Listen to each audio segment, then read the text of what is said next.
Hello, hello, hello, hello. We are here, and I hope that you are out there. And if you are, much appreciated. Thank you for joining this commentary on this musical journey entitled Purple Rain. And in actuality, it should be called Prince's Purple Rain, because that's exactly how he made sure that he was credited in the title, on the artwork, the movie posters, yada yada yada. So I'm about to start this right now. I'm on pause, and one of the cues, as usual, is when I recite one of the opening line that just kind of lets you know, as a cue point, where I'm at, if I'm a second behind it or right on time, just so you can get caught up if you're going to listen along on this journey of this movie with some interesting fun facts. Okay, 5, 4, 3, 2, 1. Just hit play. Okay, have the Warner Brothers trickle come in, the logos rolling on. Ladies and gentlemen, the revolution. And that's where we're at. Time Warner just left, logo just left. Really, we love it. We are gathered here today to get through this thing called life. Alright. So, where do I begin on this project? Other to say that it actually took me a while to sit down and watch this film again after not seeing it in years, especially after Prince's death. And I didn't even want to listen to any songs related to the soundtrack. I would listen to like his other music, but I didn't want to listen to anything related to this movie until I was able to sit down and watch this film. Same thing I did with his second film, Under the Cherry Moon, which I'll also be doing a commentary on, because it's also part of my 1986 package of commentaries. So now we have Prince, Brown Mark, and Wendy doing their thing. So live. So as this film opens up, it seems to have a feel of a music video, and upon further research into Prince and into his life, I realized that a majority of the films, especially the ones he did afterward, they were mainly for the music. The introduction of Apollonia,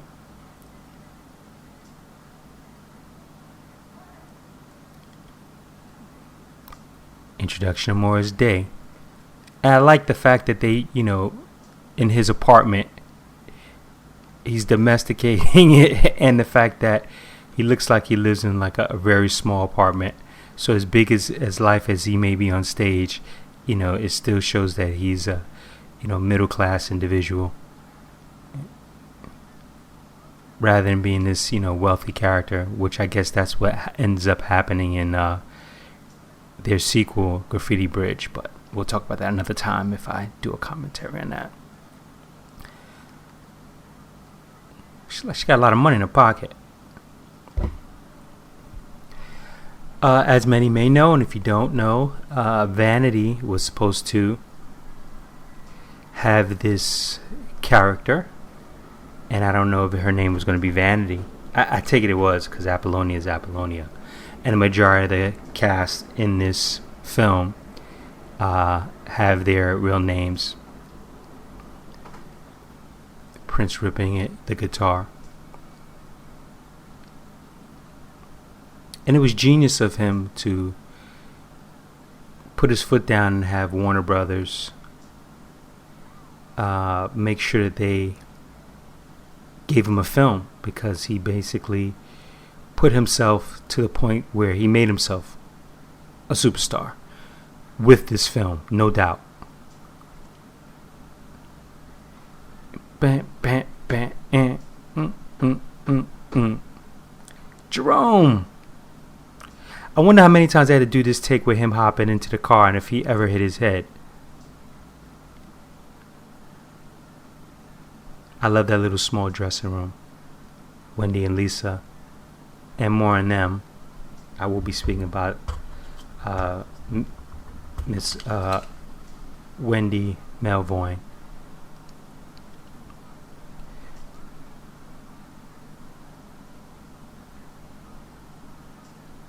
She's right across the street from First Avenue. She obviously must have planned it.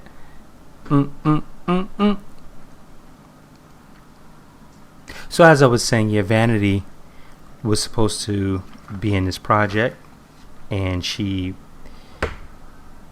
backed out of it to do a Martin Scorsese film, which I think was The Last Temptation of Christ. And I'm not even really sure if that film tanked. I think it might have, and if she would happen to pick the rare film that Scorsese does that tanks, hilarious. And she ended up getting cut out of it. Wow. I love this scene too. Doing little poses, guitar up. You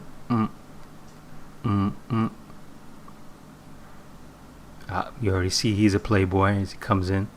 Some of the members of the time.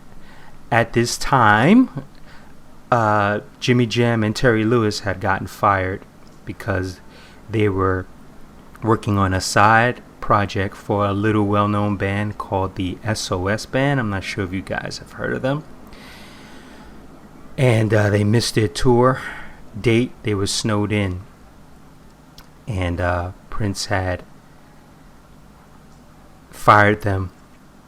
And as the story unfolded, based on further research recently from me, is that he fired them to see just how far they would go. And he told Jerome, and I think this is an interview story that I heard Jerome Benton tell the story to. This wasn't something I read. I actually saw watched the interview somewhere on YouTube.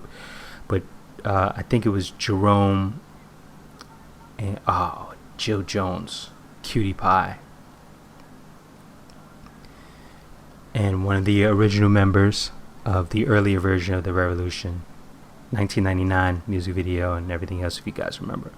But anyway, yeah, so when he fired them, I believe it was Jesse Johnson and Jerome, and he pulled them to the side and he said, you know what, let's just see how far Jimmy and Terry go with this thing.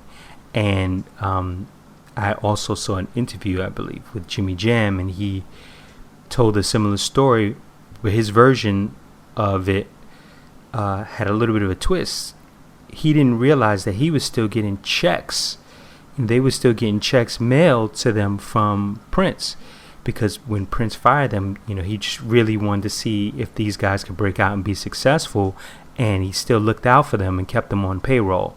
And I think that was fucking hot. That's fucking cool.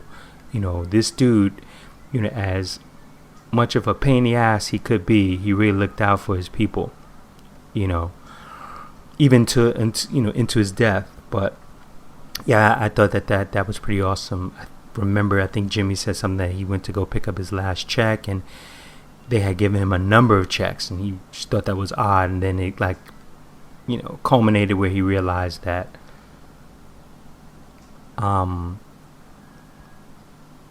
Prince was saving up for them, basically, just in case, But as the story would have it, SOS Band broke out, launched their career, and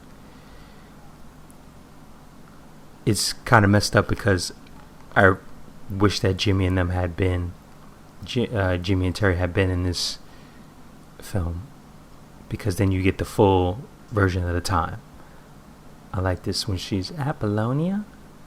3, 2, 1. Apollonia. That bleach blonde hair really did work for her back then. See how it's done.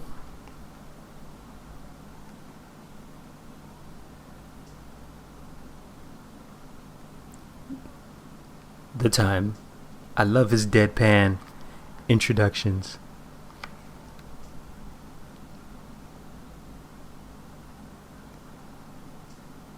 she's basically sizing up who is she going to try to affiliate herself with. And you can already tell she's might be a little smitten with the kid's character. I love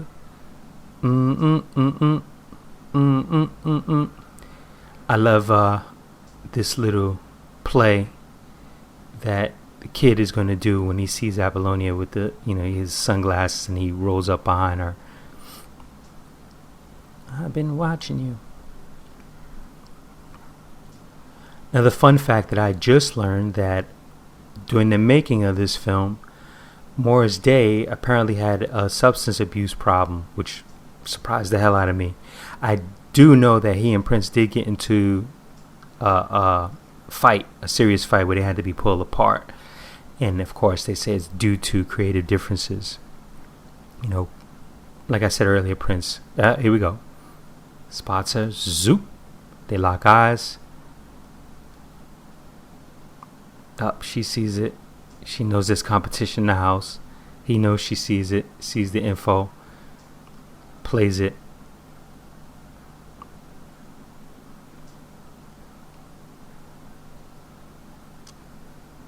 I noticed how this boy moved.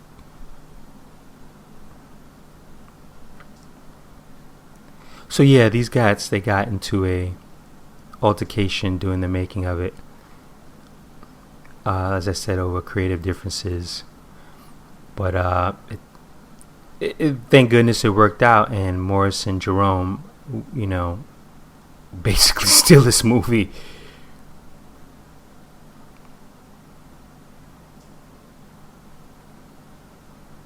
Watching her and watch she schemes, sees that numbers on the board. Yeah, I didn't even have to say anything to her. I'm out. Whoop. Another fun fact, as I mentioned with the Vanity stepping out of the film, she and Prince also got into it before the filming had started, and I guess it was probably because he learned that she wasn't going to do the film. And the director, Albert Magnoli, is the one that suggested, hey, it's a Scorsese film. I'll, be foolish to tell you not to do that film. And as I said, she ended up getting cut out the film altogether. And I guess that, Prince wanted to have his whole family in the film, which I could totally understand.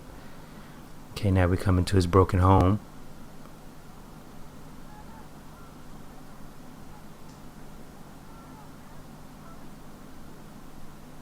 I always think when he did that line, it was corny. Please, Dad, she's hurt. Whap! Bow! And this sets up the abuse storyline, of course. And as I had come to find out that Prince was might have been a victim of some family abuse, child abuse as a youngster coming up. This motherfucker got in a red tracksuit. Oh man.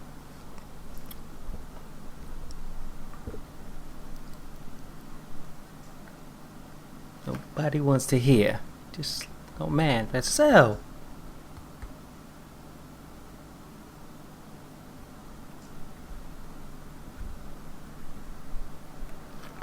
Band. Yo, he looks like freaking Al Sharpton. Dead ass, it just hit me. And this is Billy Sparks. Another one of Prince's friends as well, another supporter.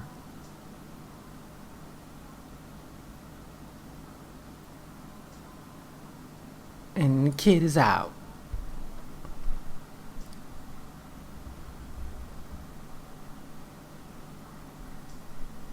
The Huntington Hotel. She's 5'6", huh? It's funny because they said they wanted Jennifer Beals also for this part, and she turned it down because she wanted to go back to school. She ended up going to Yale. And I mentioned it because she's 5'8", and if Prince is 5'2", and you add on the heels, Apollonia is definitely a better fit because she was a new face. And the one thing that he had a knack for was recognizing talent, because not only did he launch Apollonia's career in the film Under the Cherry Moon, he also launched a little known actress by the name of Kristen Scott Thomas. Alright, so we see the girls rehearsing.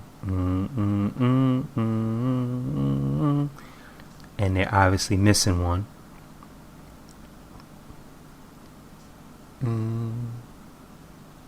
I wish they would have had a little bit more interplay with these two young ladies from Vanity 6, which then go on to be Apollonia 6.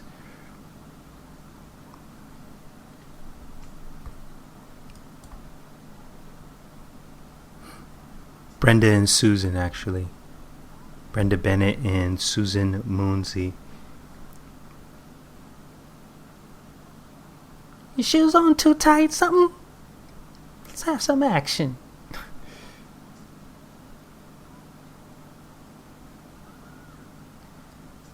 Another fun fact, when Prince knew that they were going to make this film, he had all the cast take acting classes outside of Apollonia and Clarence Williams, because they were and Olga, what's her last name? Carlatos, I believe that's her last name. And I thought that was cool, the fact that, he was a visionary. He saw, the whole thing in the cards. And thus, he knew it was a big investment and made sure that, I love this part. It's as fucked up as it is. Who do you think you am? Jerome. Yeah, he fucking throws her in the garbage, yo. That shit would not fly today. Without some sort of uproar. Boom. Bow. Such nastiness. Such nastiness. That is fucked up, yo. I should put that in a movie now. Yeah, so he, definitely saw his project as an investment. Also to the point that they said he would spend hours on the, reworking the screenplay. Just in like a little corner of an office or something like that, and just working on the script, adding his little, parts of his life. It's not yours anymore.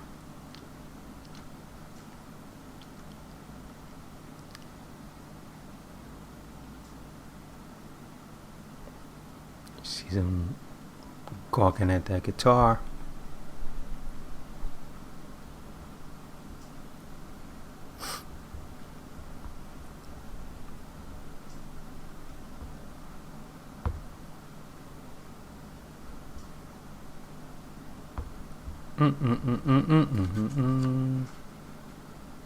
I love that intro for Take Me With You. The way, just the song of course is good, but the fact that the way they insert it into this film, and he actually wrote this song for this scene. And I believe the story goes that they kind of needed some filler for the film, and he said, someone came with the idea with the motorcycle. Hey, we can do a shot from the helicopter, yada yada, and Prince was all about it and said, let's do it. And yes, this is Prince all on the motorcycle himself, no stunt doubles.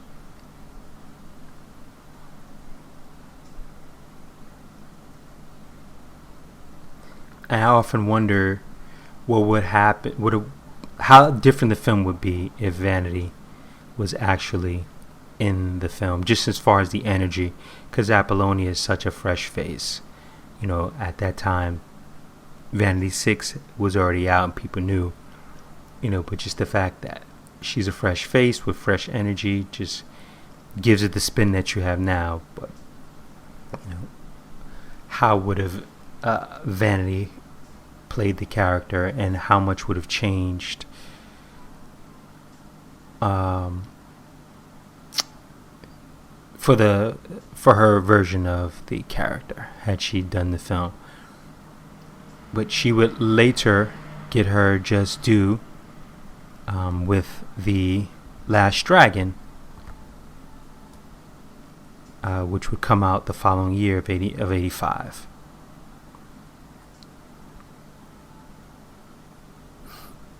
And I think that's probably like her biggest film next to Action Jackson. And now we're at the infamous Lake Minnetonka scene.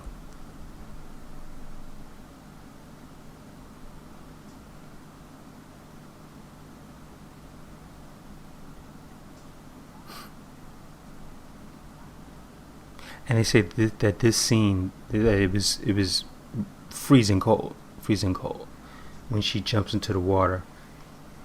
And I think that she had done 4 takes,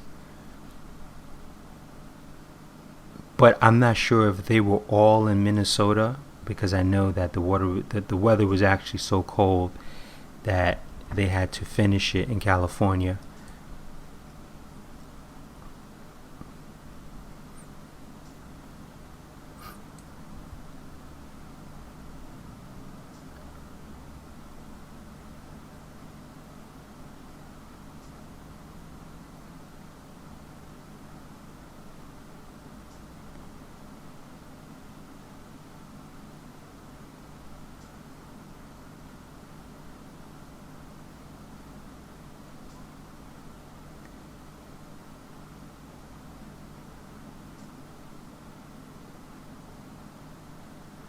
It is funny because it does make me wonder now how many women he's done this to, which she goes on to say afterwards. I think this scene right here is probably what makes the movie as big of a success as it is. Joking, of course.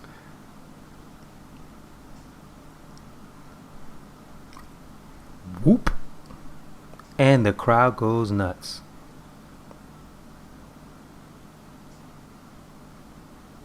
He had to know what she was going to do. Ooh.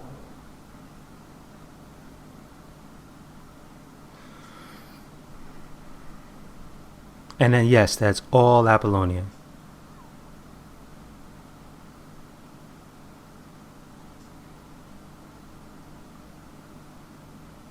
I love how he just walks off.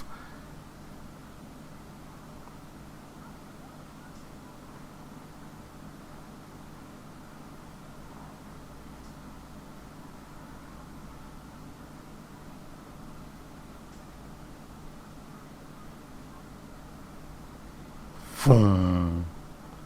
I like that little jump. I like this little shot in the background. She falls. Boom. Elements of comedy.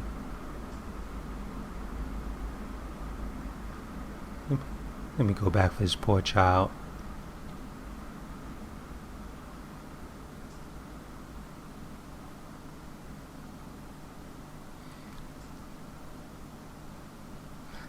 I have to give the man credit. He does make himself look cool in this bad boy.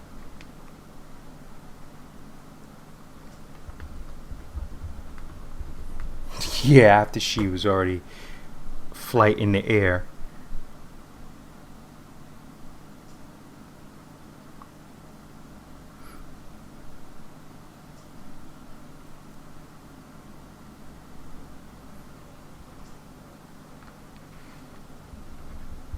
I always thought that was cute. Cut it out.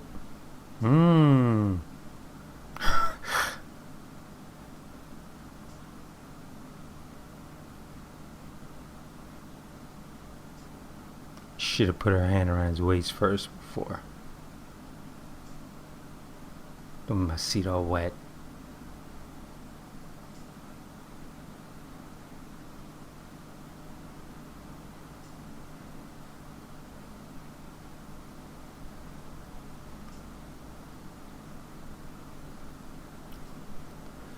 Cool, cool, cool. Ah, this is the scene that steals the movie, or one of them. Hey, watch it.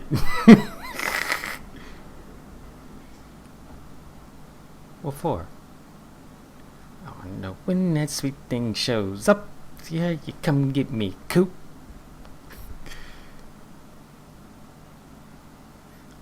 Pico. They're hot. I mean, I've watched this scene so many times back in the day. It's so stupid.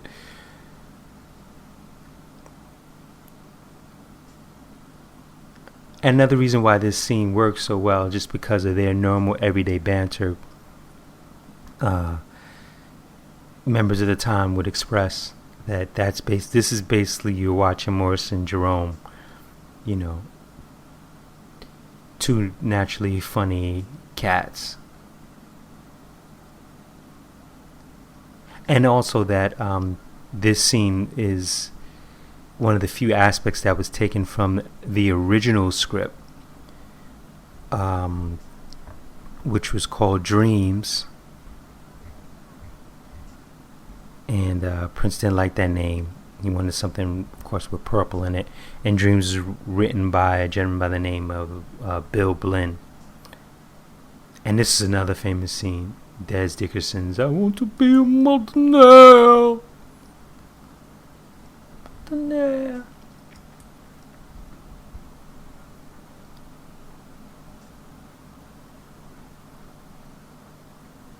Millionaire. It's so funny because I wonder if people knew how, like, if they could have predicted how big this film was going to be as the artist in this film. And I'll come back to that. This scene right here, I love this scene from the first time I saw it, and watching it again recently, of course.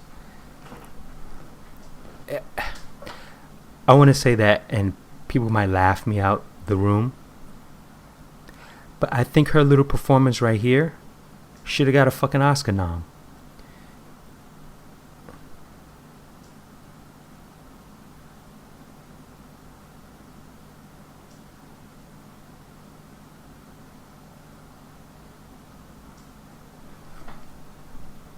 And Lisa has some little funny drops.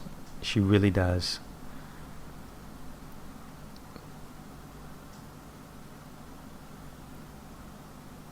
You're being full of shit.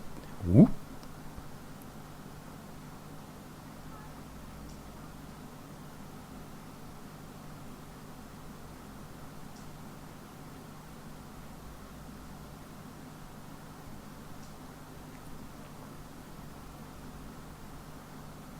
This scene right here is such another staple, another layer to his character.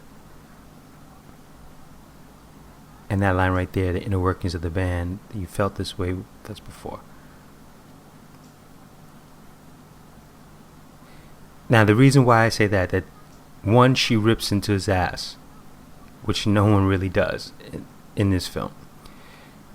Two, the Oscars, or whatever you want to call it, they've given awards and nominations to talent for just farting on the screen.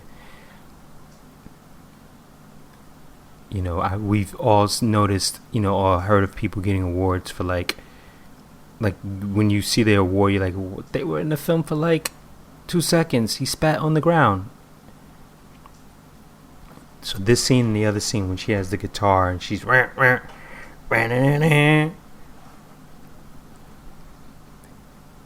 I would have slid her name in there for a nomination back then.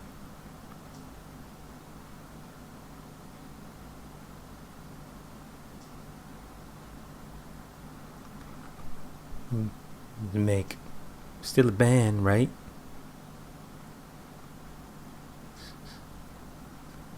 Right? And when he says that right there, it's just, are they still a group? Will they be a group by the time this film is over? Timing. This motherfucker. got like 7 ladies.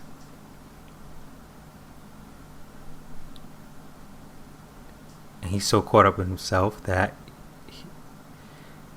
what? What? Stupid. Here we go again. Stupid ass. Yes.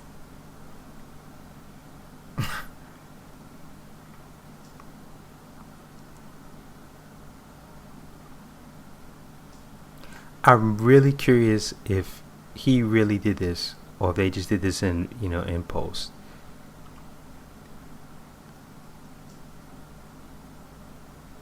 Because I don't even see his mouth move at all.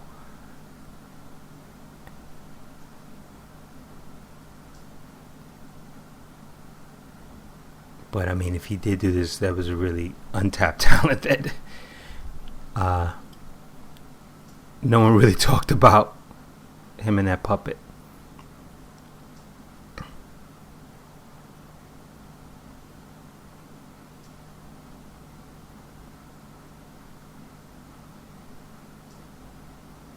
Back in the day when we had cassettes.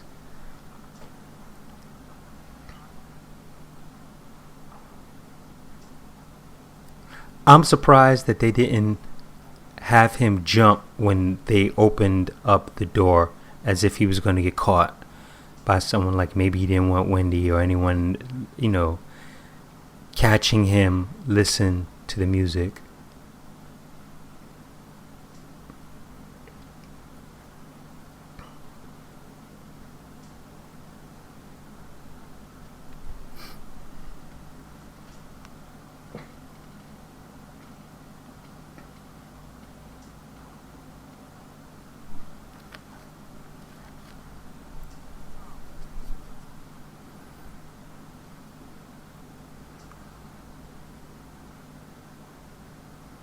Now he spot checks him, trying to move in.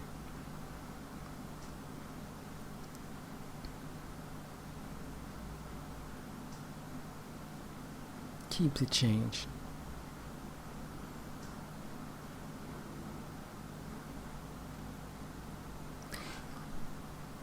See, I thought it would have been cool if she didn't hear that. If he would have whispered, that's just an inside line for the audience.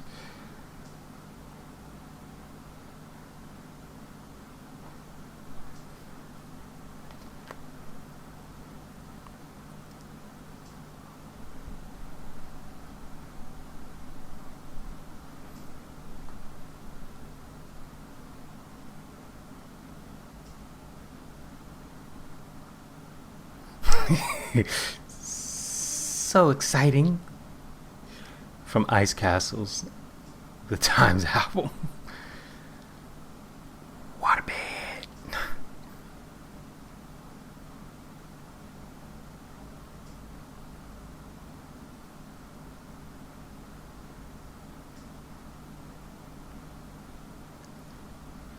Meanwhile, we see his apartment looks like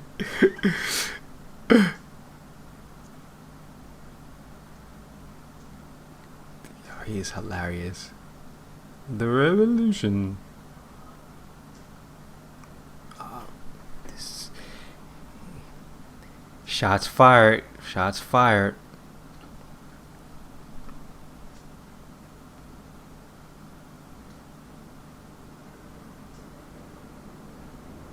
Now I would have recut this scene. I'll explain in a second. I'm gonna wait for it to come up.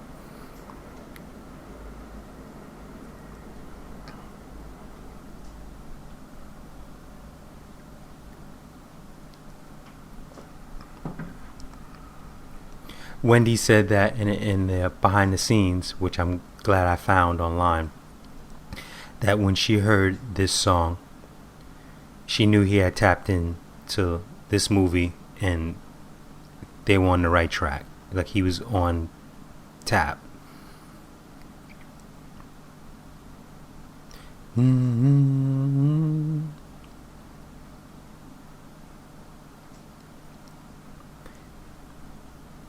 And the interesting thing is that the director Magnoli was a film editor, and I was always taught that film editors would make really great directors because they think in terms of cuts. And my only question, or the one thing that I would change, and it's coming up right here. You right. You meant so hard to find. That right here, split screen. Because when you cut back, he's looking kind of in her direction. Here we go. Paint a perfect picture.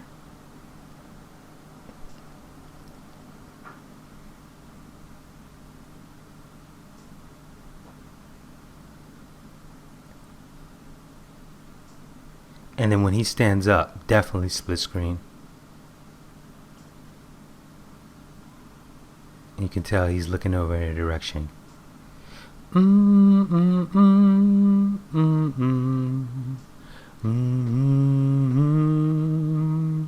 I love how she just walks over. Right there. Look at all that space on the left-hand side. It's open for a split screen. You put Apollonia right there, and she's looking right at him.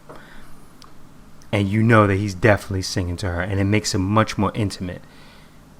That shot right there, and I'm sure they have a lot of footage of her just staring out like that. And the way her mouth opened when he said, "If we got married," boom.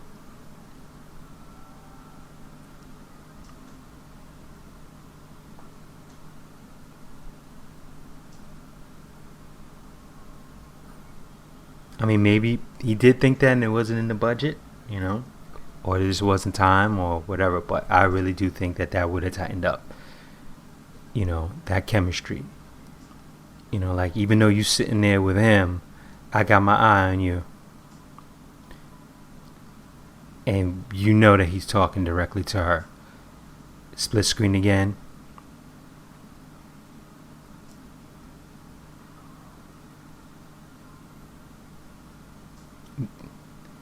Then cut to this, zoom in, hypnotic. And Morse is looking at her like, I think she's caught up in him.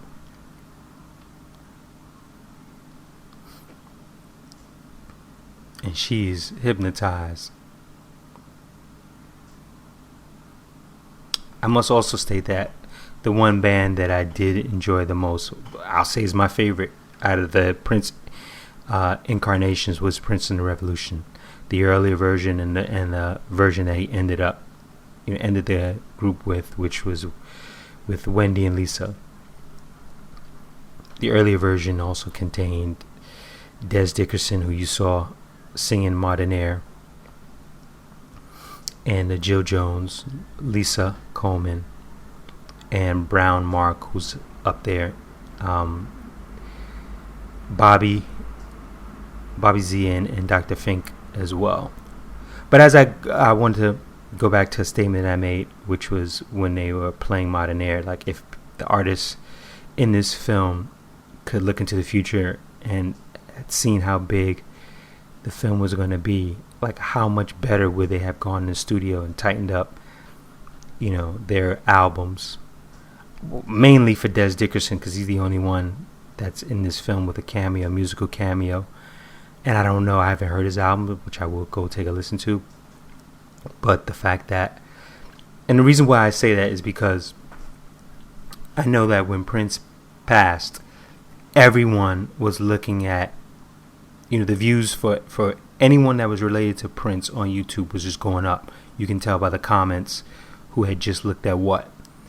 You're talking about stuff from the family, Brown Mark, old interviews. You can tell that people were there. Even to this day, you'll still find people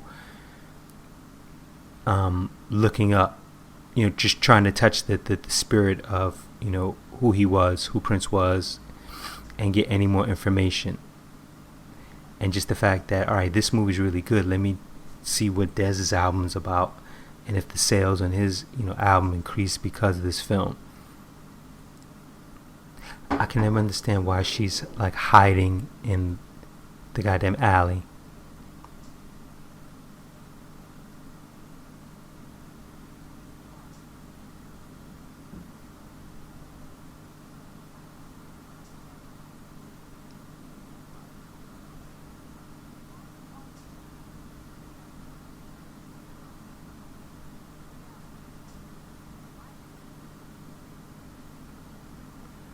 would have been a nice little line if you said, I saw you sitting over there with Morris.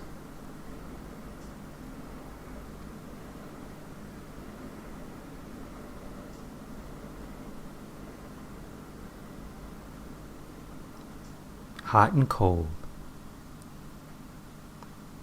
There's your folks.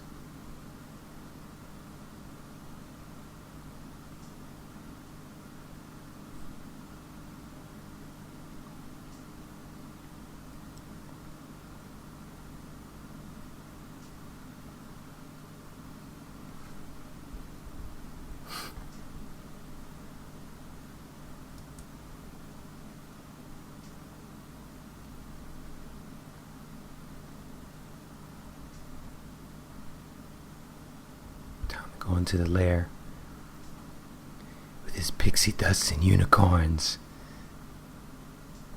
and yodely dotely dileys. I also read that the success of this film helped Warner Brothers in so many ways that they could have never imagined, because the box office helped their film division. And since this, came off as a narrative music video, it got a lot of burn on MTV, and it helped them out. And then when it dropped on video, it helped Warner Brothers home video division.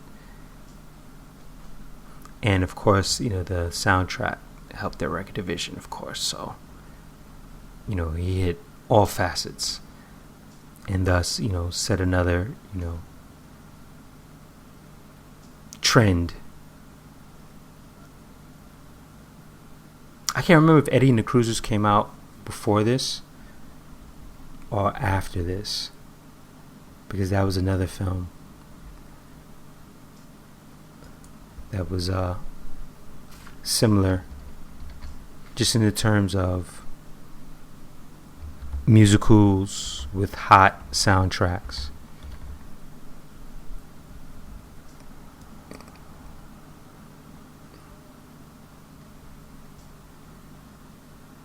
But it wasn't based on anyone's real life. Any Cruisers came out in 83, actually.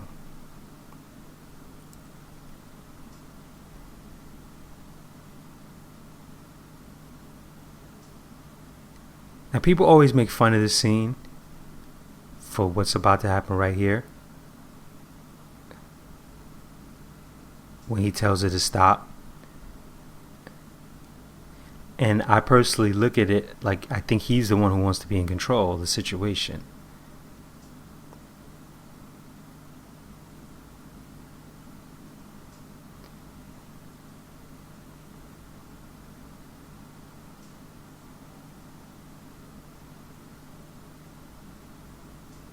And I was told that this is one of many sex scenes that happens. I was surprised that this didn't cut, especially for that time. But this is one of many sex scenes or versions that they filmed, and it makes sense because I was always wondering, when the montage of When Doves Cry and there's that scene in the barn with these two, I'm always like, what the hell did this happen? And now it makes sense. That was another version that they were going to film. I don't know if it was going to be their first sex scene or it was going to be just another one that they put into the film. I should say an additional that they were going to put into the film. But that scene in the barn that you'll see in the montage later almost got the film an X rating. So I guess they needed to fill in the montage that they used toward the end, and you'll see that. I like this little banter they do. Catch you later, or something like that. Man, why?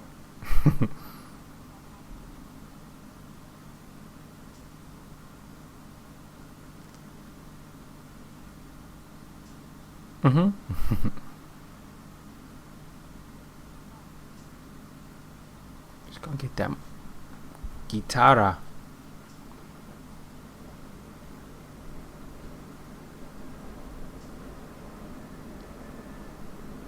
I don't know why she didn't want to go up. Here's my other scene. Lisa plays it so well too. She's so funny.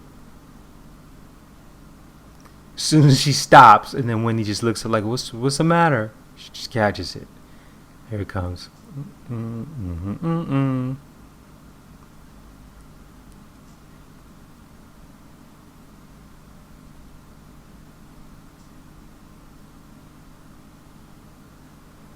Stops.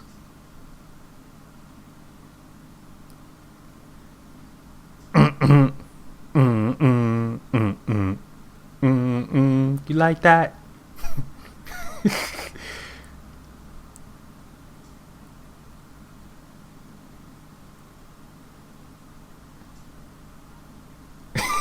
It's something else.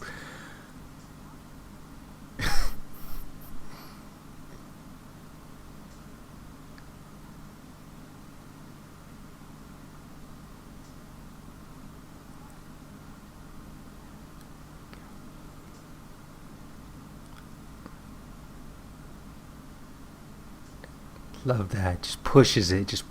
It just constantly makes you think, when's the other shoe gonna drop? Like, just as a first time viewer, you wonder, at least I did, like, something's gonna happen.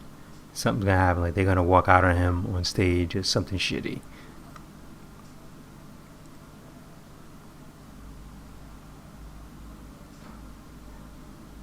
A little song and dance.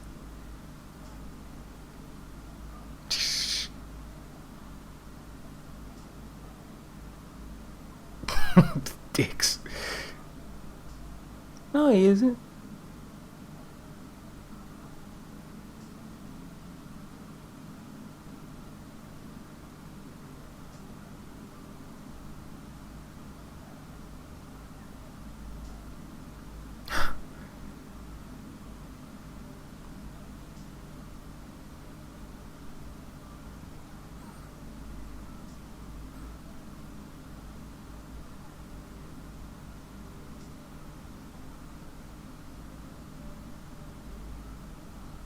That lady in the background is just very nice. I just caught her in the beige, the way she had the hat rocking.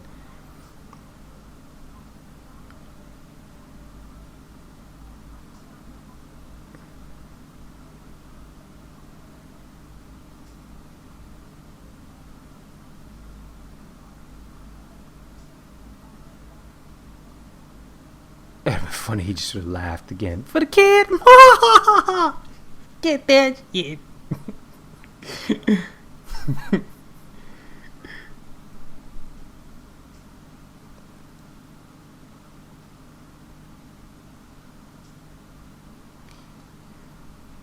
There's a scene that's coming up that I always liked. I don't think it's. I can't tell. I can't remember. It might be coming up. Might be this scene. The scene that's coming after it.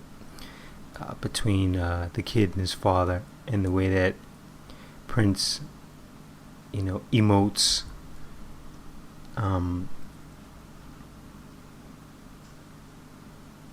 His dialogue. It's very touching, and it shows the. You can see that there's a little bit of genius there as an actor. If it was molded correctly, if he wanted to, he could have gone on to do some other things as well outside of, his own projects. I love how they run down to his place and cause confusion. The heat on.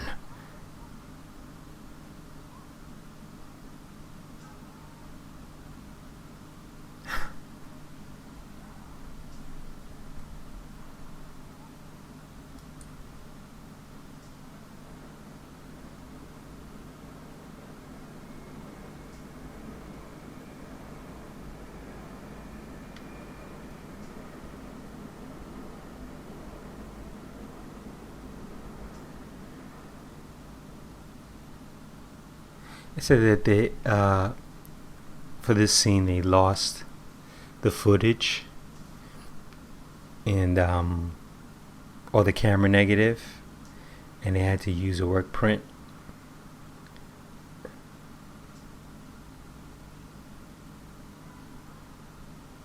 Which I can never tell, because it played so well.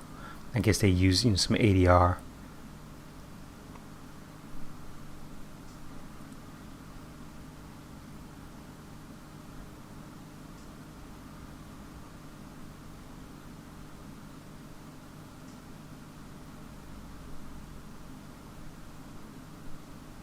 It would have been interesting if they went a little bit deeper into his family, especially when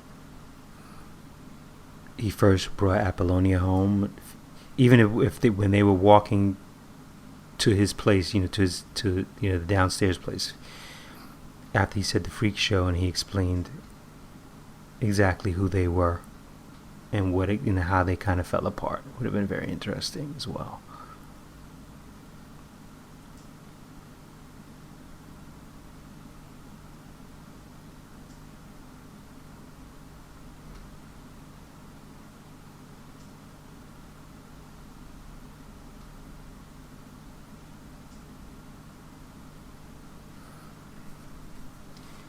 Shit goes bad.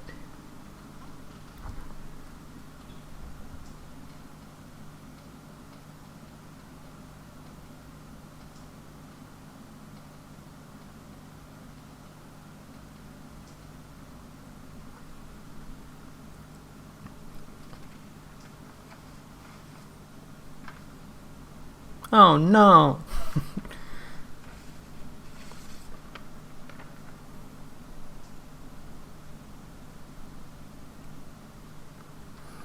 I stole it. The fuck?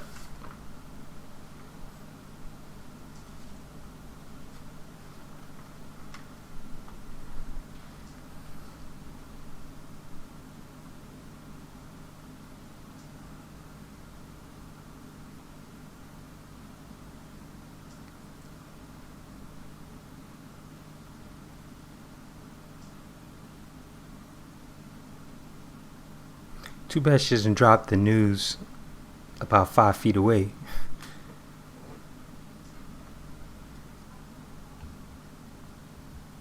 Pow!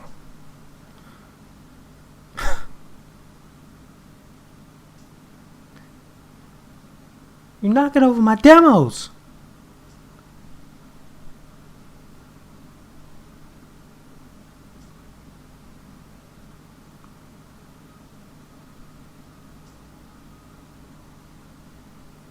But you knew what she came here for.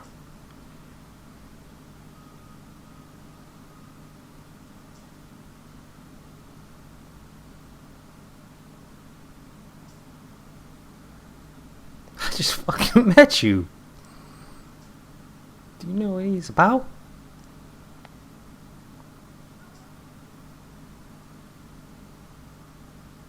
Yep.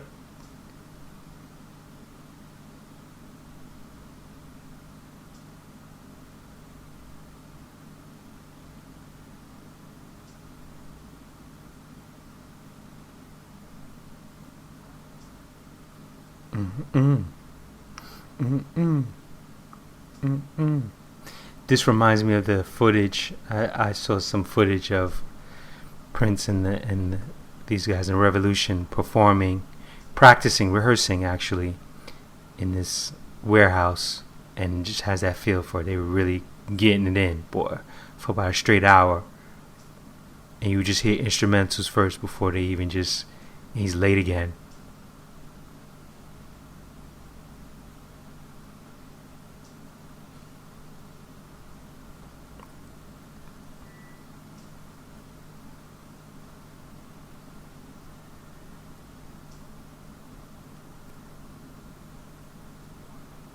His real life bodyguard.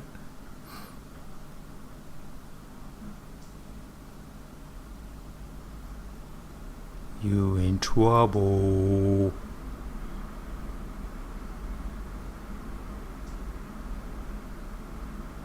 This fucking scene is hilarious, man. Oh yeah.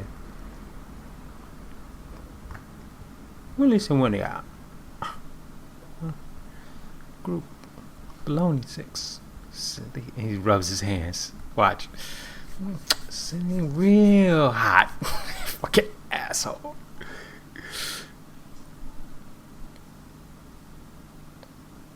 I bought 3 acts. I don't need 4. One of y'all got to go.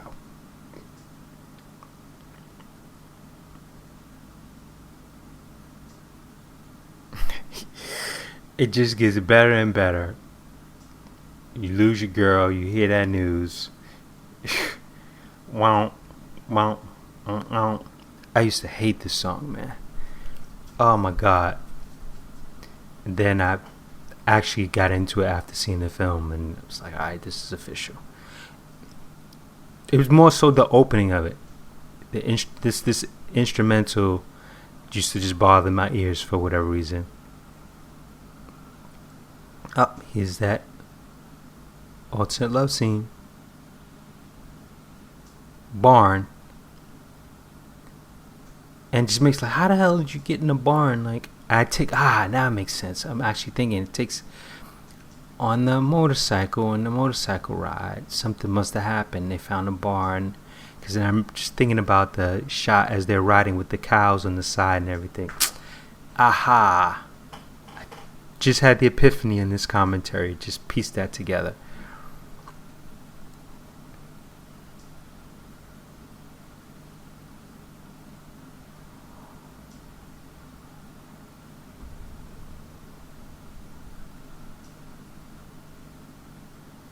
Flashback.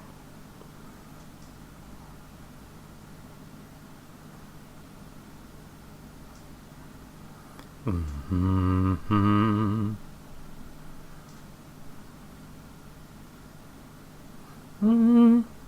Mm-hmm. Mm-hmm. Jump up. Touch, if you will, my stomach.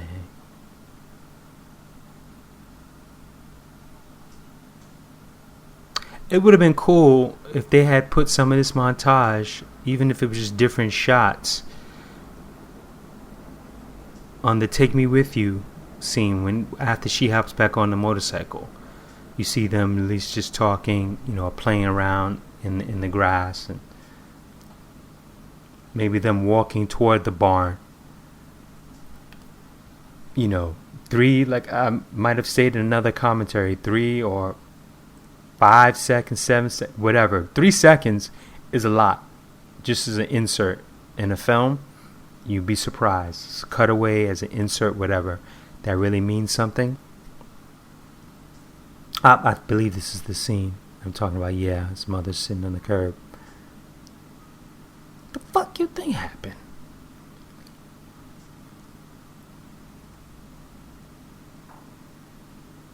He's ready to give it to him.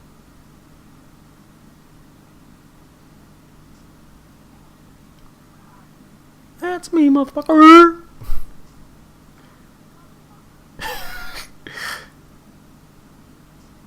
Wow, just how music soothes the beast.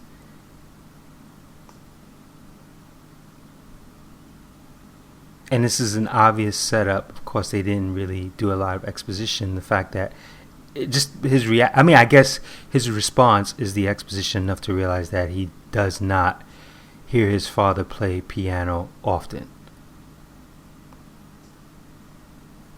And the fact that he can listen to this riff, the kid I'm talking about, and it ends up in his act in the following scene at First Avenue. But this is the scene that I was talking about. That he emotes,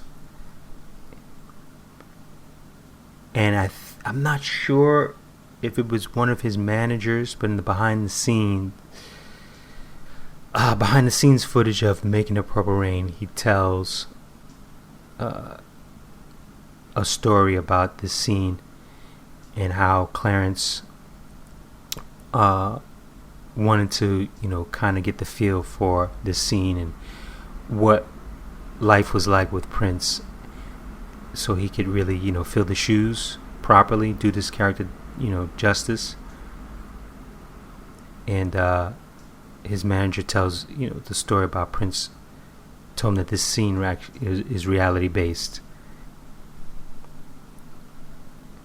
and he started crying when he was telling the story. So that led me to believe that there's definitely some more to that story that happened. You know.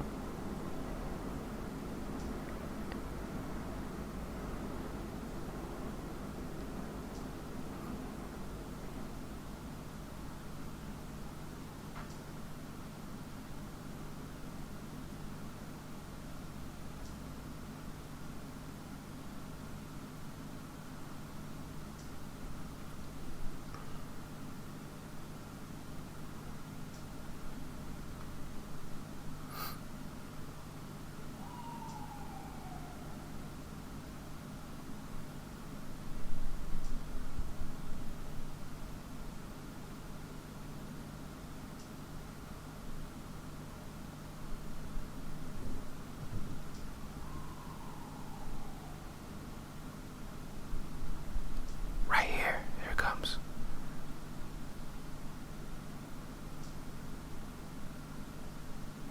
Love that.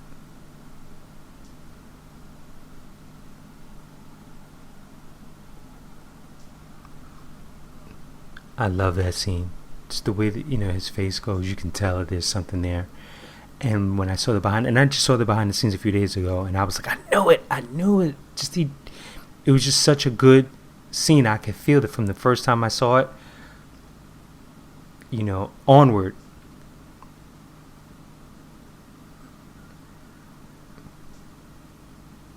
Mm, mm, mm, mm, mm.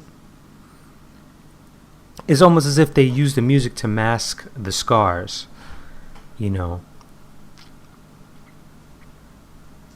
Of life.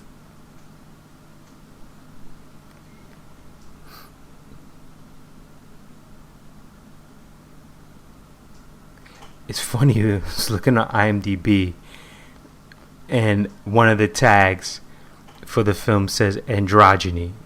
As if like this film is all about androgyny, or even slightly talks about androgyny. Computer Blue. And he made them rehearse like a mofo for this, and he would motivate them, be like, all right, we're going to tear this up and get them amped up, so that they could really go to First Avenue and rip shit up. And they had such, I think it was like $7 million was the budget, but they were tight when it came down to shooting these performances. There's Prince cutting it close, always causing controversy. Even Jill looks like she's uncomfortable. See, they never really expounded on her character. You can tell that she has a crush, but it would have been nice if they just a little bit of the dialogue, a little bit more exposition. I love this part. I'm gonna be quiet. I love this fucking performance. In front of the light, this shit's dope. Step. They rip it, he and Wendy.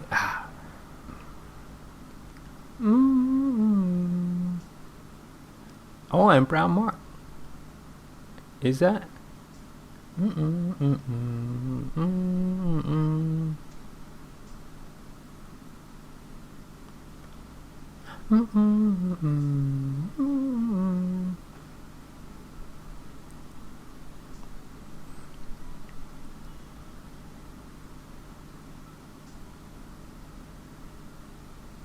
It was also brought to my attention that Brown Mark doesn't have a single line of dialogue.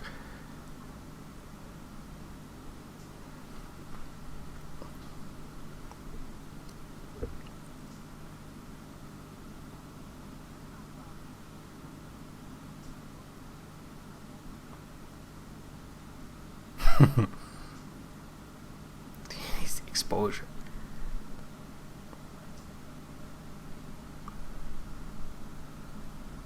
See that scene? I think is so cute where they're like, calling her on, and just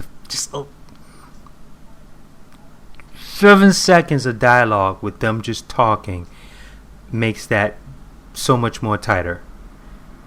Just one little scene with just the three girls, three women just talking about something, just could really, you know. It also makes you care for the four bands much more. Well, actually, they don't even reference who the third is. I take it that it must be Dez.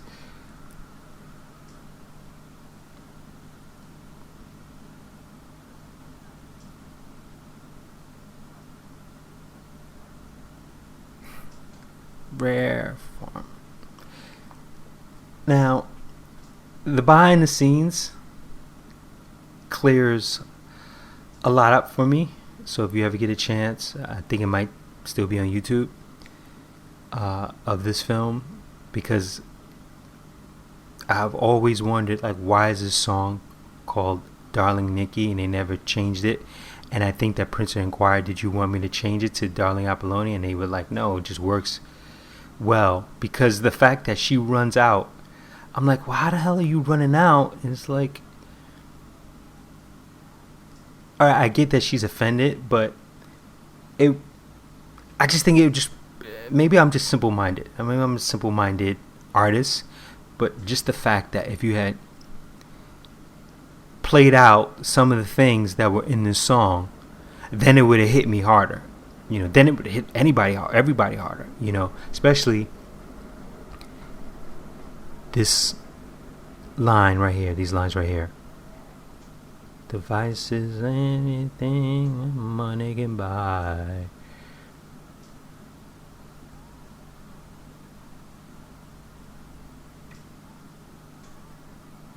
Now, it would have just been very interesting had he gone to a hotel, room and maybe seen some interesting things. Didn't necessarily have to be what he's singing on stage, just something that he could have, played out in this song, and of course, changed the lines.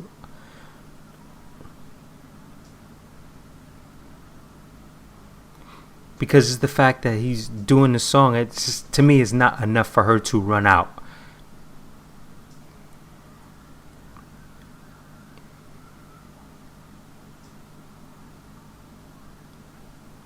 He's just being a rock star, a rock musician. So I don't,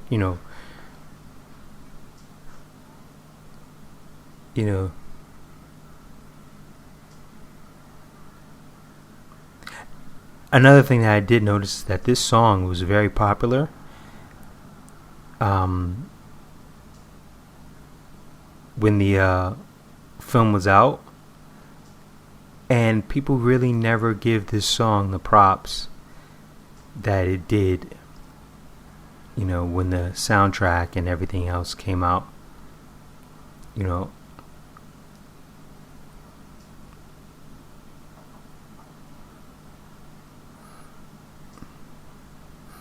And I was a kid when this movie came out, and I remember, people talking about the film, because I was late to see it, and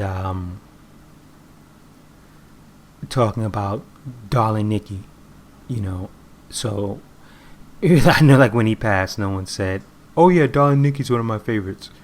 Everyone's, the majority was up. Love the scene. Personal. Motherfucker.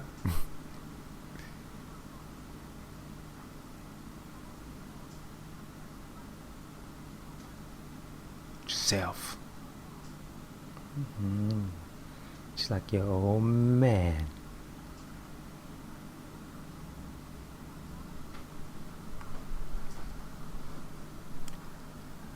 Fucking waste. Like father, like son, they offer. But yourself. And then to add the icing to the cake, here come JB. He's staring at him.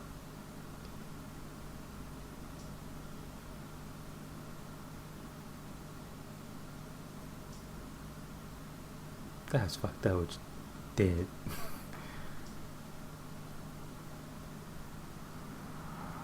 obvious you don't have what it takes to be on top. It's pathetic. That was so smooth. And to cut the blade, boom. Here we go. Get to bring a girlfriend.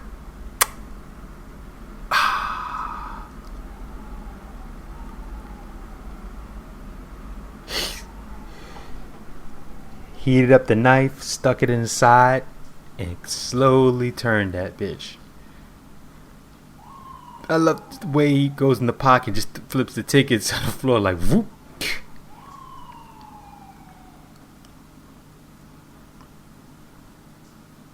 Stupid.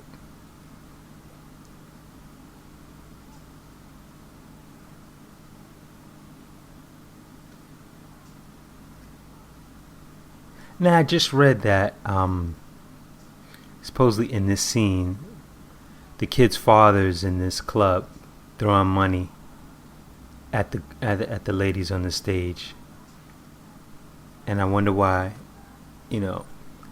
Just more exposition up. There's some money that went up on the stage. The exposition that just got left out would have just made it even more interesting. But I mean, I guess you had to leave certain things on the cutting room floor. I mean, even if they just a shot to his father being it and a shot of her reaction, would have been really, really interesting. Because since they didn't meet, he doesn't know who she is, but she knows, who his dad is. So it would have been very interesting.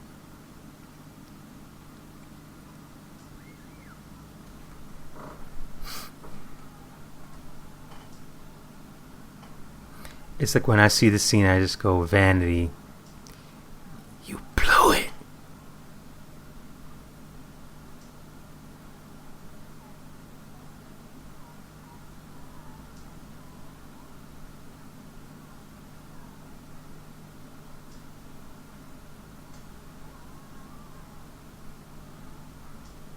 Oh, I see you. You see me. Mm-hmm.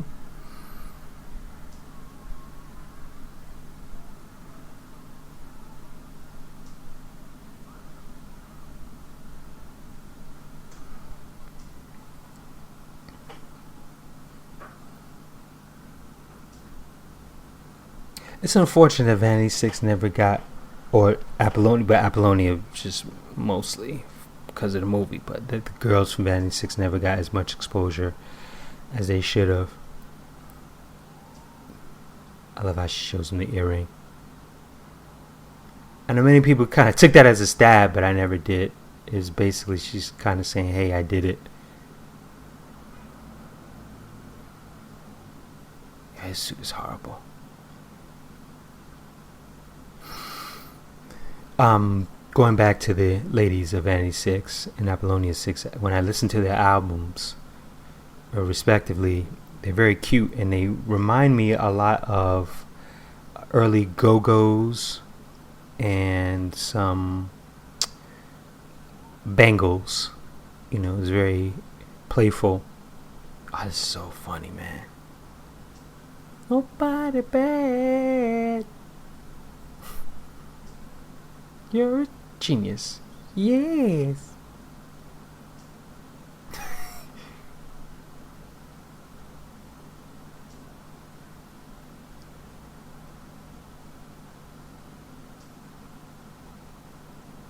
I wonder if this is where they realized he had an abuse problem. It's probably something real in that flask. Mr. Rome.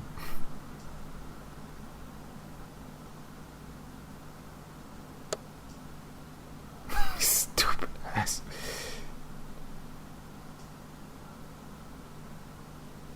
Night off.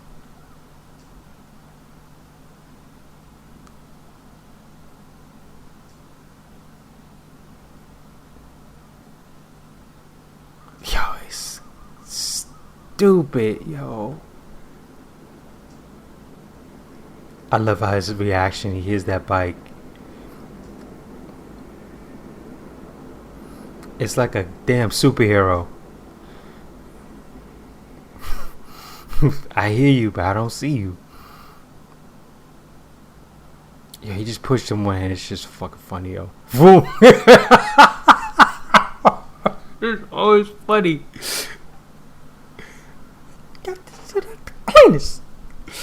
Oh man.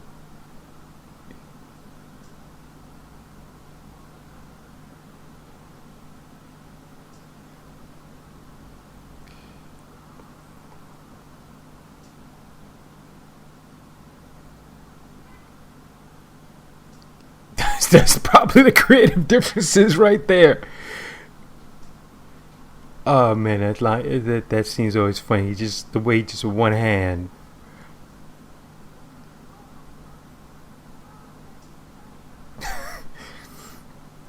Yeah, that's just funny, man. I've been around that several times. He just pulled with just one hand, just boom.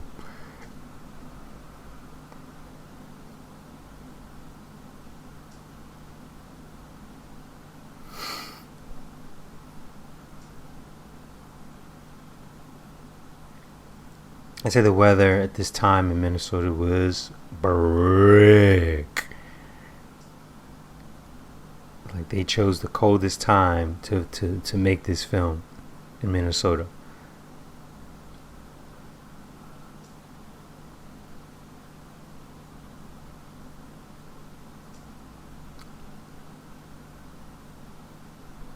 How romantic. No, I'm sorry. No, just no sweet talk.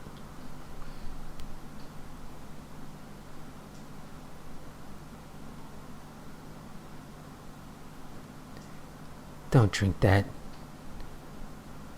Don't you know that crack is whack? Ah, it's twice.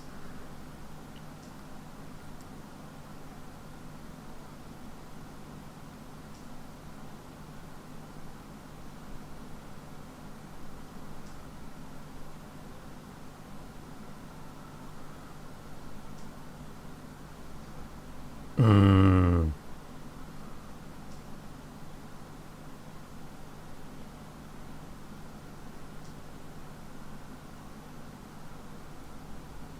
Somebody needs therapy. Big time.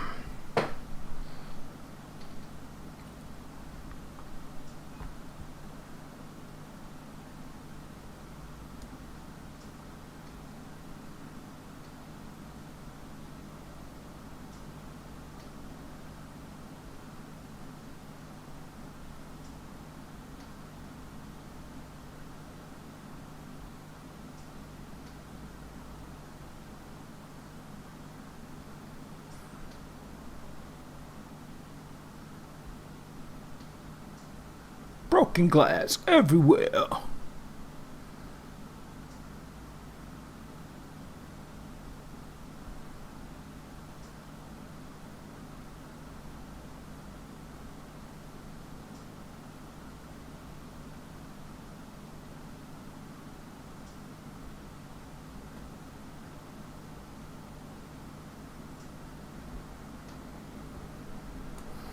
Mmm.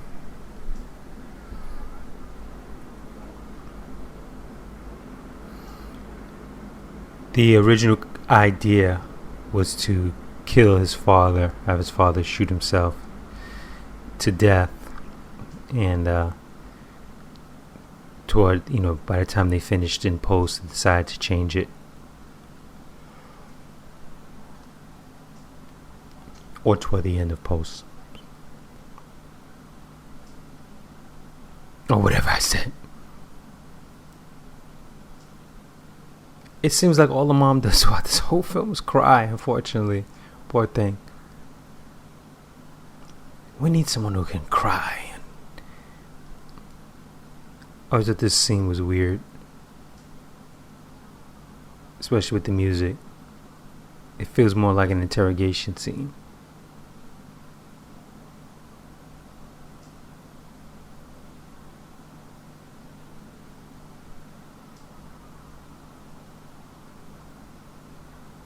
It actually addresses the black population in Minnesota as well.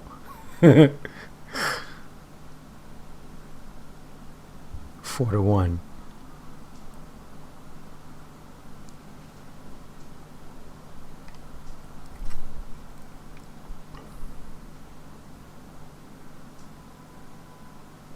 I guess they decided they needed 4 cops to, give it authenticity.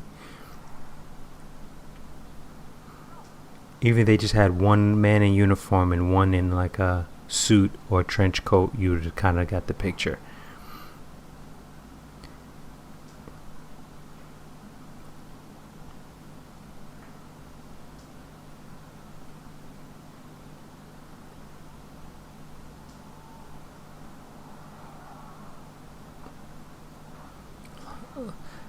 A lot of exposition that's, with a few more minutes, man, could really... I mean, I don't know what got left on the cutting room floor, too, as far as, like, his feelings and why he would feel like he would commit suicide, things like that. Oh, okay, I get it now. Wow, I'm just having a breakthrough. It's probably because he's seeing the same traits play out with his relationship in Apollonia from his father, and when they were going to kill the father, which was the original plan, he probably saw himself killing himself as well by hanging.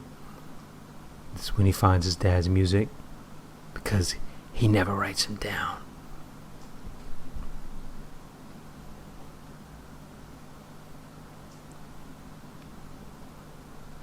Just made sense. Wow, I had 2 moments of clarity during this.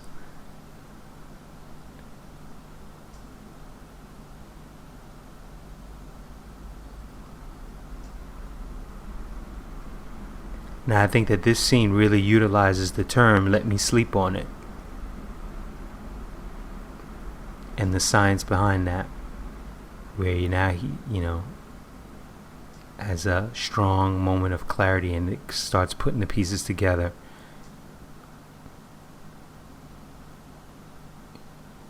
With the scene of him cleaning up and straightening out, representing, his own life. Yeah, he tore that bitch. Oh!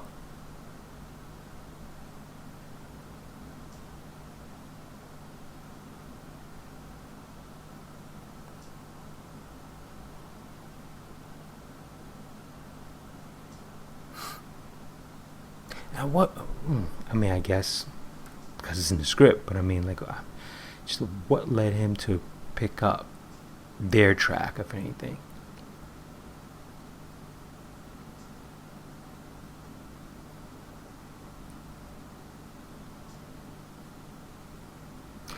Oh, what would have been cool is if I see the little cameraman moving the camera a little too fast.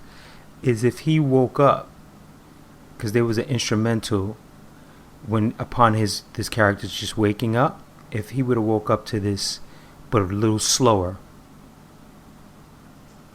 like how he's doing this right here on the piano, a little slower, so it kind of would have represented him waking up to that in his head, and then putting the pieces together, and then he gets up to go listen to the tape. That's what I would have done.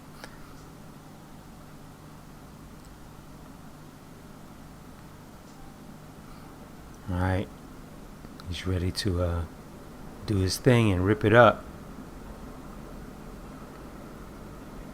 I love this because you're actually watching him become a star at this point. Like, all these guys, they all kick ass. Jesse Johnson on guitar, another underrated artist who consistently releases funky as hell music, man. His music's usually good. What?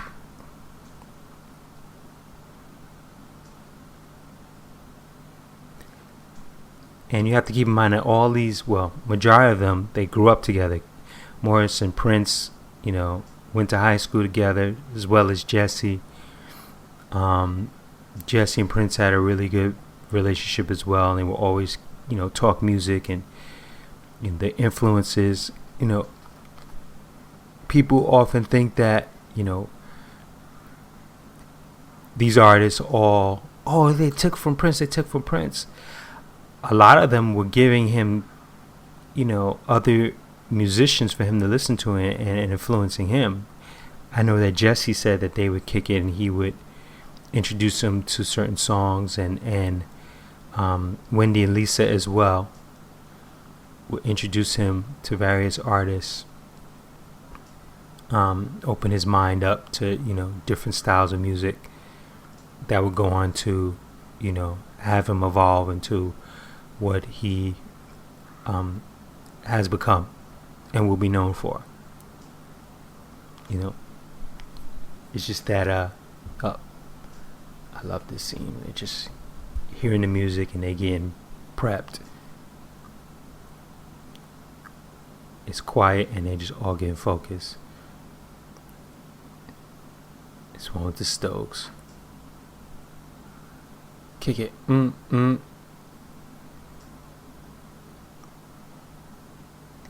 when they slide, everybody goes ape shit.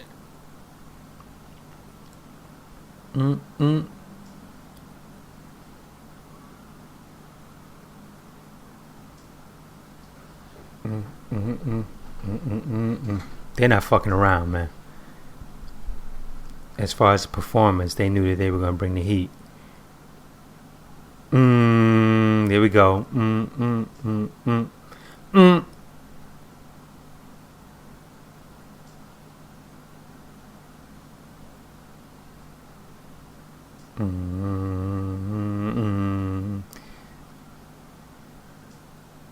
And this is the one band that Prince always said that he was scared to follow up after, just because their stage performance was, you know, so bananas. And I think that also came from their friendship, their tight bond.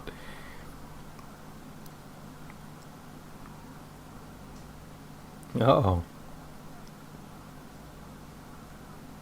Oh, they might as well go home.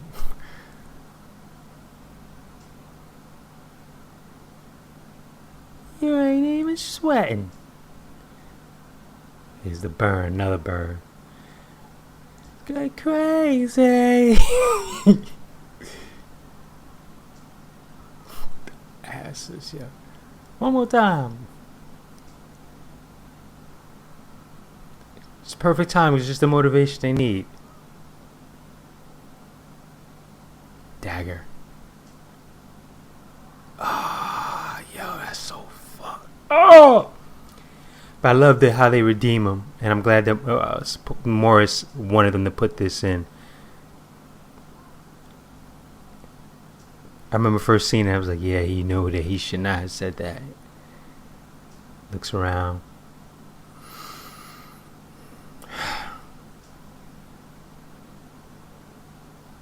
That's when you take comedy too far.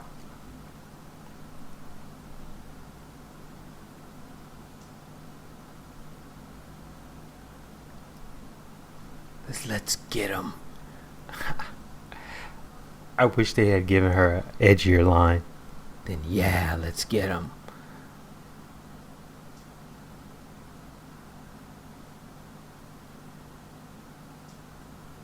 It's where the revolution makes the evolution.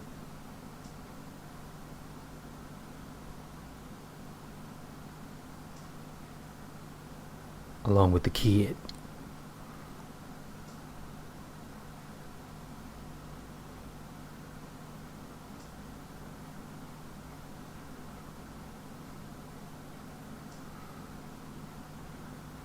All the 80s emos. Say something.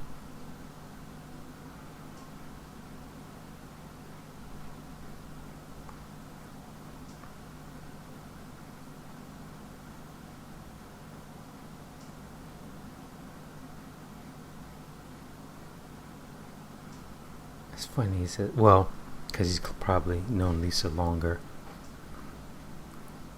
Wow.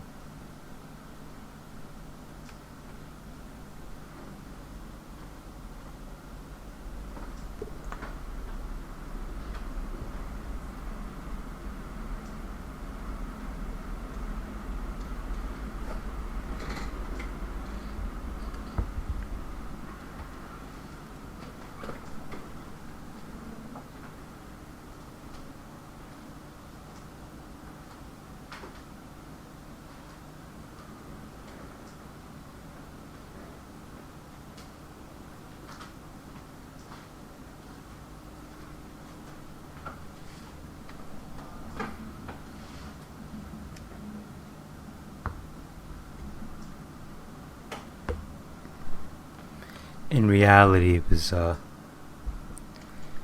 noted that the elements of this movie were pretty much true to life. How he treated Wendy and Lisa. Lisa was a little close to reality, which thus, I mean, everyone ended up leaving the revolution because as his star started to shine brighter, so did the ego from time to time, and they just were like, all right, I gotta go. And when I read the interviews or listen to the interviews, it's like the same thing, like, oh, I gotta get out of here.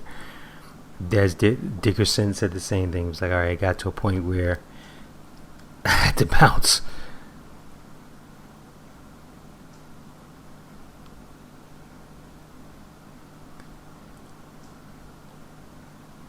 Hey, steal you from another.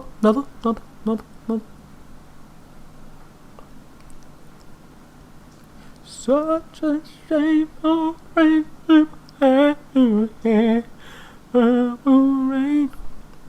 Another fun fact: I can't say the actual, but Jim Brown and Richard Pryor were actually offered to produce this film way back when they teamed up to start a film production company, which failed, unfortunately, because of Richard's bad drug habits and his paranoia toward Jim Brown.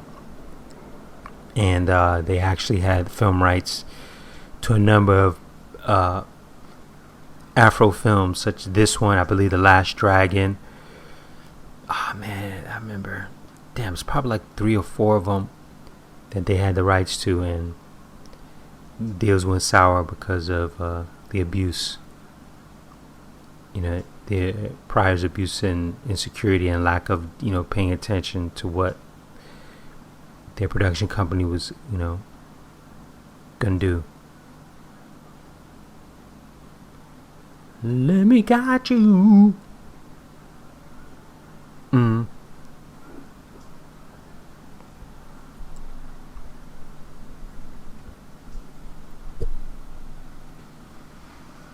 They said that the one of the love scenes, I think it's the scene in the barn, is supposed to be representative of Purple Rain, because during that scene it rains, and I'm not sure if they made it rain purple or what the situation was, because we never got to see the scene in its entirety. Purple Rain.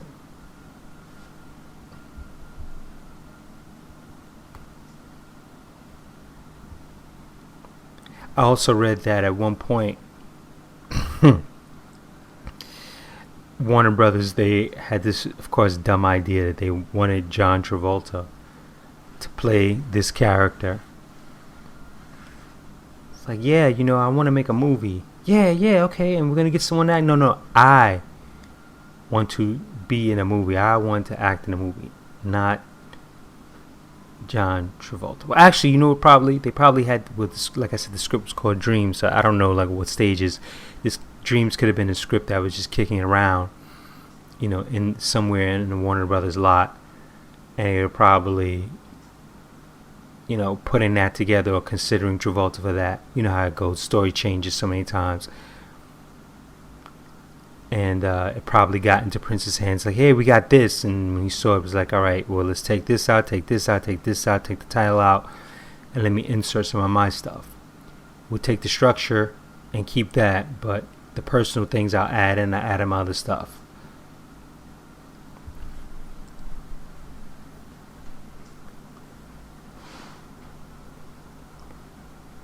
I believe wholeheartedly that John Travolta idea I wouldn't be doing this commentary right now.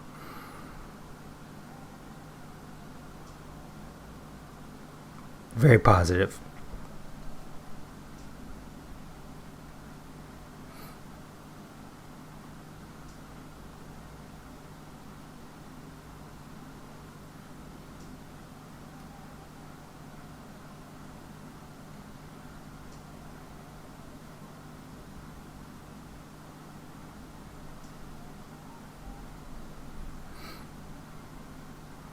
Mm-mm-mm-mm.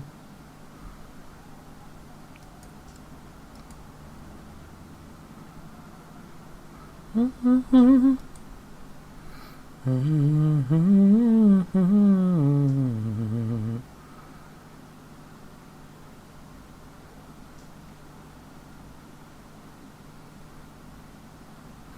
I also wonder how different this. I love when he does that and he kisses her. You know, the apology speaks. So much in that scene to me.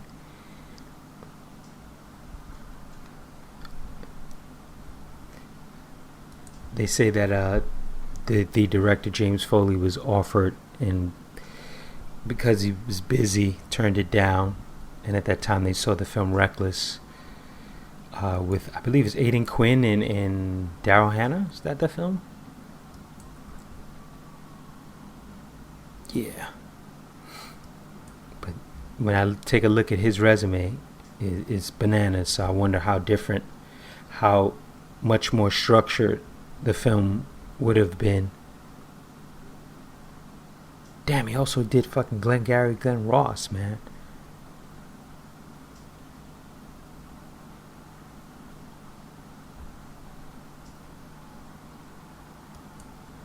Look at that. So emotionally charged, and then he hears that crowd.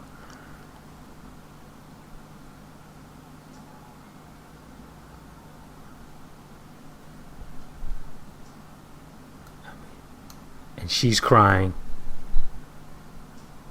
Boom. Hi.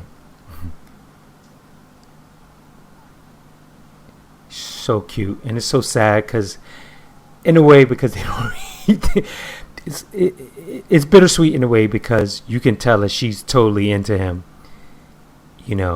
and she's like his, I'll say quote unquote, gaugeometer, new word, because she's the one who said that she listened to the song and she liked it, and because of that, he really took in that serious consideration, and he will always speak to her, in the opening of the club, this, that, and the third.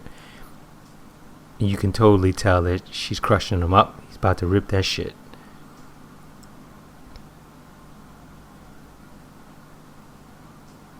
Some encore. I love when he grabs the tamarines. Throw another one out, and they're about, here we go. Here we go. Mm.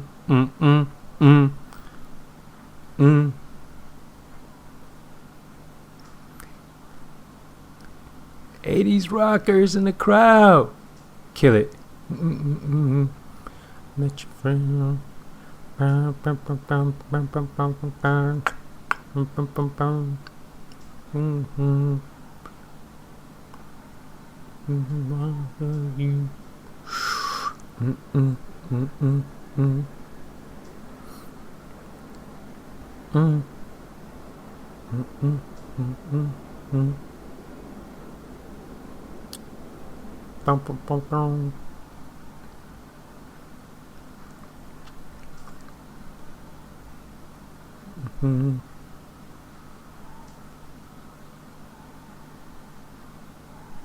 You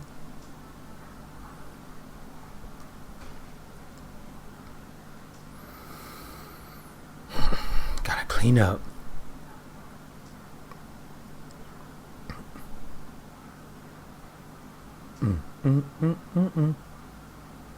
He does a move here which he will be famous for, and I'll let you know.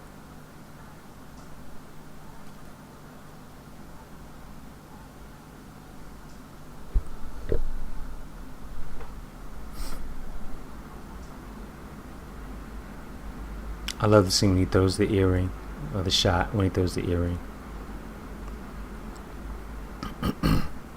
There we go. It's such a real beautiful setup because you have no idea it's coming, but he's thinking about her, and the fact that she's there is dope. Mm, mm, mm, mm, mm, mm, mm. Mm, mm, mm, mm. It's like, yeah, I gotta make it up and get back with her.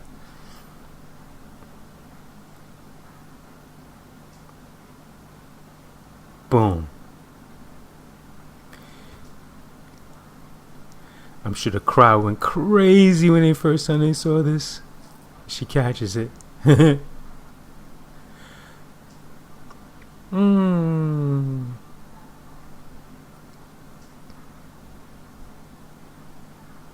Mm. I want that for you. Hmm. Doesn't he do like a little move with the feet and then a split? Here we go, here we go. Boom, boom. Now he's playing to the camera. Here we go, here's the move.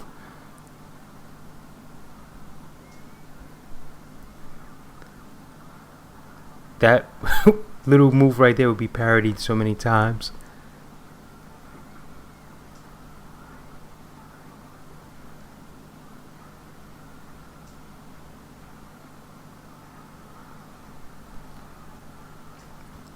Shake.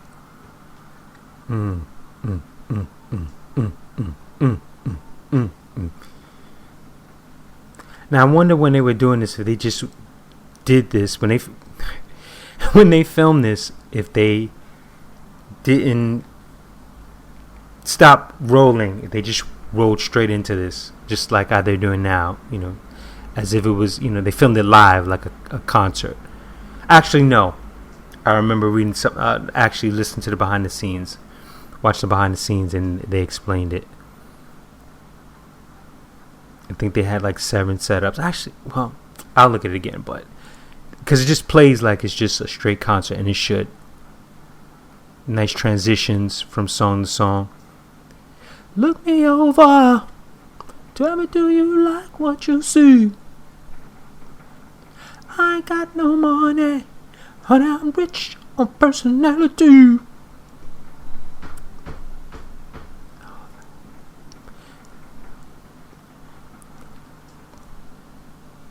He rips it so bad you could tell because it's represented in Morris, and then when they show them getting down. Ooh. Stop. Till I reach the top. Mm-mm-mm. Take a listen.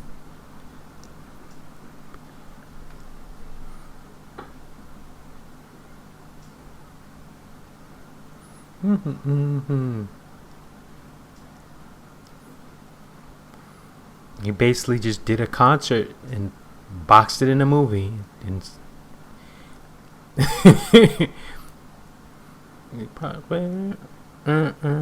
stop. Oh. Okay, where's these guys at?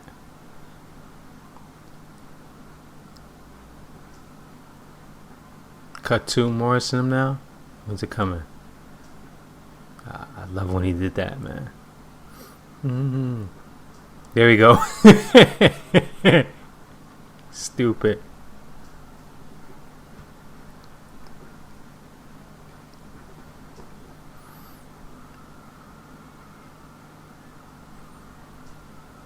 He's what they say, leaving it on the stage.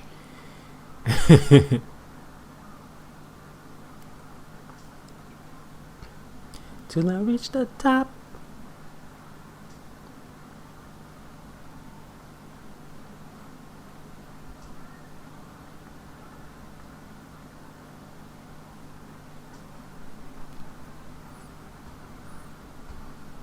He's not playing, boy.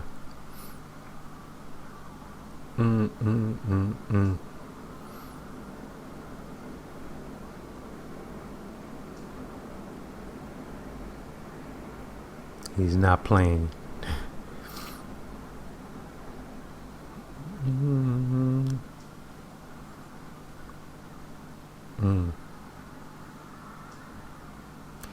so funny because I recently saw a performance, and this is the movies, so of course they're gonna push him back.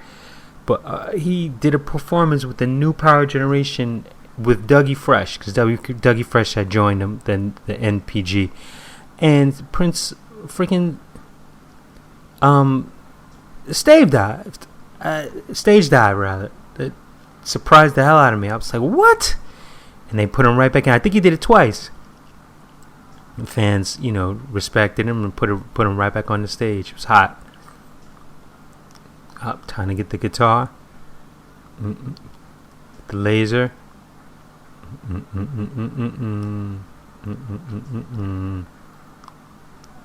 Phallic. Awesome.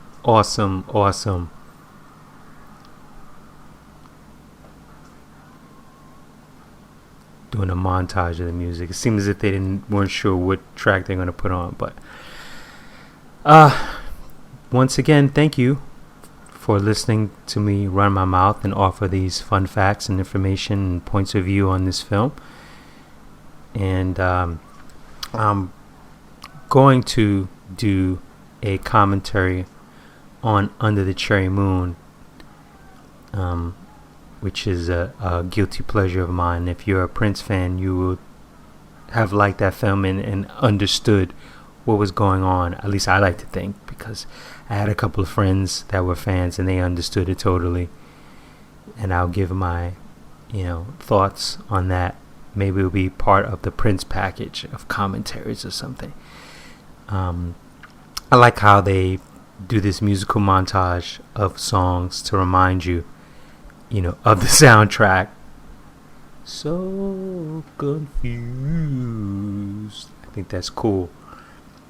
It's so funny because I think if they did this film, or if an artist did this film or something similar to it, that all they would have to do is just have the soundtrack at the theaters. So if you wanted to buy the album, you could just go right ahead and just purchase the album at the counter. They have people sitting at tables, selling that, selling their merch, and the album will be one of them. You can go purchase the album, because I knew if they had done that back then, the albums would have been flying off as soon as they stepped at the theater. And going into the theater, for those that went to go see this film the second and third time, because I was surprised to learn that it's the movie that unseated Ghostbusters. When Ghostbusters, they came out the same times in the summer, and this film quietly dropped. Well, not quietly. I say quietly because they didn't expect it to do what it did, and it did demo. Did what Prince thought it was going to do.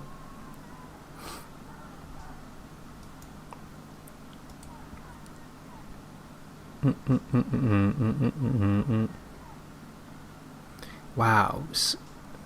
Shot for 7.2, and it made $80 million worldwide theatrically, and 31 million in rentals. Wow, back then.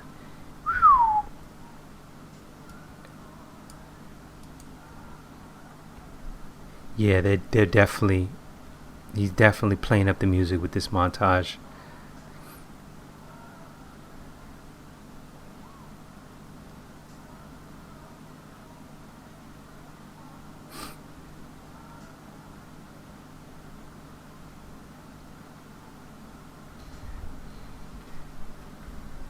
Well, I'm going to bid you an adieu, and hopefully I will see you, or you can hear me, on the Under the Cherry Moon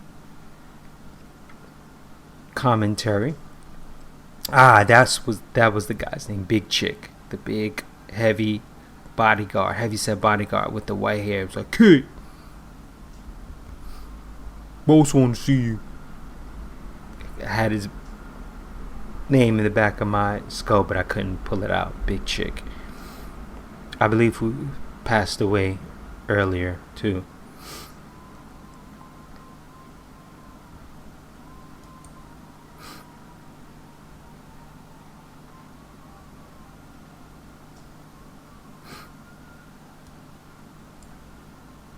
Sex shooter. Mm.